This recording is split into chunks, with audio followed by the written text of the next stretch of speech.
Ça, c'est le troisième élément. Le quatrième élément clé de la tontine, c'est le capital confiance. Quel est votre capital confiance? Si vous remarquez bien, si vous avez déjà eu à apprendre l'histoire de nos ancêtres, dans nos villages, il n'y avait pas de prison. Hein.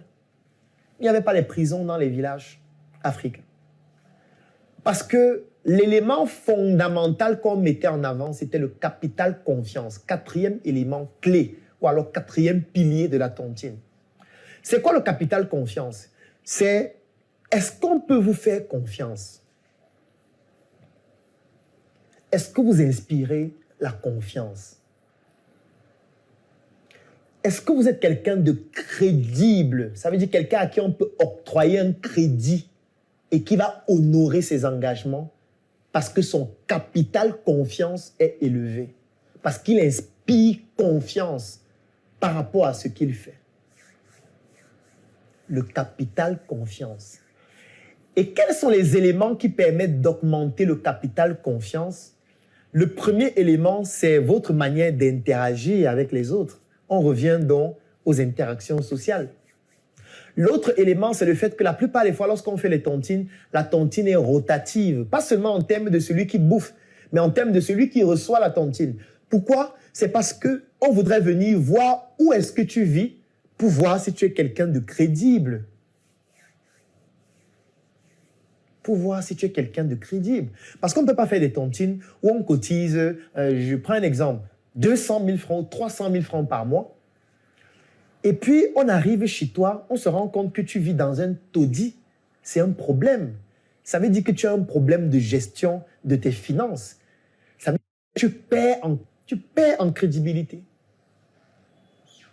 Donc, tu as intérêt à développer ta crédibilité pour ne pas être exclu de la communauté ou, dans ce cas de figure, exclu de la tontine. C'est pour ça qu'on fait des rotations. On va chez chacun.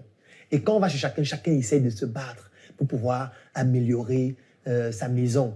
Parfois, même les gens changent les rideaux, les gens changent les canapés, les gens se battent pour que l'accès soit bien. Oui, c'est ça qui permet à chacun de s'améliorer parce que chacun veut garder sa crédibilité. C'est la même chose dans nos villages avec l'industrie des obsèques. Lorsque quelqu'un organise des obsèques, parfois, vous allez voir quelqu'un qui va perdre son père aujourd'hui, mais il va demander qu'on fasse l'enterrement dans 2 mois. Pourquoi? Parce qu'il veut d'abord mettre la peinture au village. Il veut mettre les carreaux. Il veut que la route soit accessible. Il veut que les gens soient bien reçus. Vous voyez que les obsèques contribuent à développer le village. Parce que chacun veut garder son capital confiance et crédibilité. Il ne voudrait pas qu'on arrive chez lui et on se moque de lui, alors que lui, il était chez l'autre et on l'a bien reçu. Donc le capital confiance, il est fondamental. Et tant que vous ne développez pas ce capital confiance, c'est dangereux pour vous, parce que vous allez être exclu.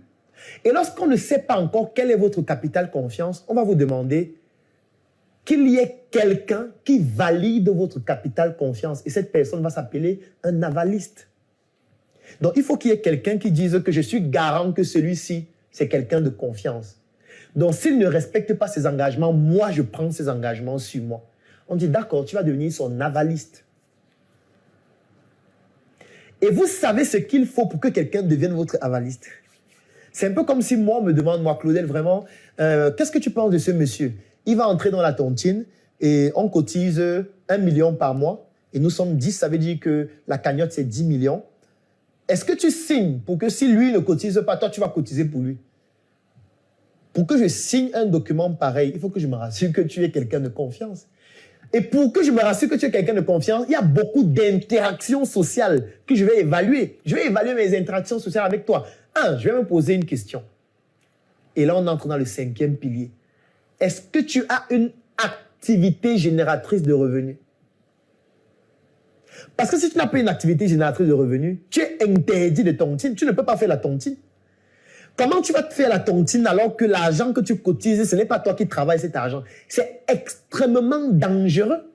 Et là, je fais un coucou aux femmes qui font 7, 8, 9, 10 tontines et qui prennent l'argent chez des FAF. FAF, c'est fort aux fesses pour ceux qui ne sont pas camerounais et fort avec F majuscule. C'est très dangereux d'adhérer à une tontine lorsque vous n'avez pas une activité génératrice de revenus. On fait la tontine lorsqu'on a une activité qui génère des revenus et que cette activité est capable de pouvoir vous générer une certaine marge. Et c'est dans cette marge que vous allez définir le montant que vous pouvez cotiser à la tontine. C'est comme ça qu'on fait la tontine. Et pour qu'on puisse augmenter votre capital crédibilité, il faut qu'on sache quelle est l'activité que vous faites. L'activité la génère combien? Vous êtes capable d'épargner combien par mois? Quelles sont les marges que vous êtes capable de générer? Vous n'allez pas être là, vous sortez avec un gars, il vous donne 100 000, vous prenez 100 000, vous partez cotiser. Vous sortez avec un deuxième en même temps, il vous donne 200 000, vous cotisez dans une autre tontine. Vous sortez avec un troisième, il vous donne 50 000, vous cotisez dans une troisième tontine. Vous êtes dans 3 tontines. À la fin d'un mois, vous bouffez 3 millions. Les 3 millions là, vous mettez le carburant dans votre voiture. Vous prenez un grand appartement dans un quartier luxueux. Vous menez une vie de luxe. Vous êtes dans les supermarchés tout le temps. Vous vous baladez, vous parlez comme une blanche. Vous mettez des huiles de 50 000 francs chez vous. Alors, ce qui se passe, c'est quoi? C'est que vous allez cotiser comme ça pendant 1 mois, pendant 2 mois, pendant 3 mois. Mais ce que vous allez savoir, ou ce que vous devez savoir, c'est que les besoins humains sont sans cesse croissants. Ça veut dire que si aujourd'hui, vous avez des besoins de 50 000 francs, demain, ce sera 75 000. Après, ce sera 100 000. Après, ce sera 200. Après, ce sera 300. Ça veut dire que la vie que vous êtes en train de mener actuellement, plus le temps va passer, plus vous allez avoir besoin de vous upgrader par rapport à la mode.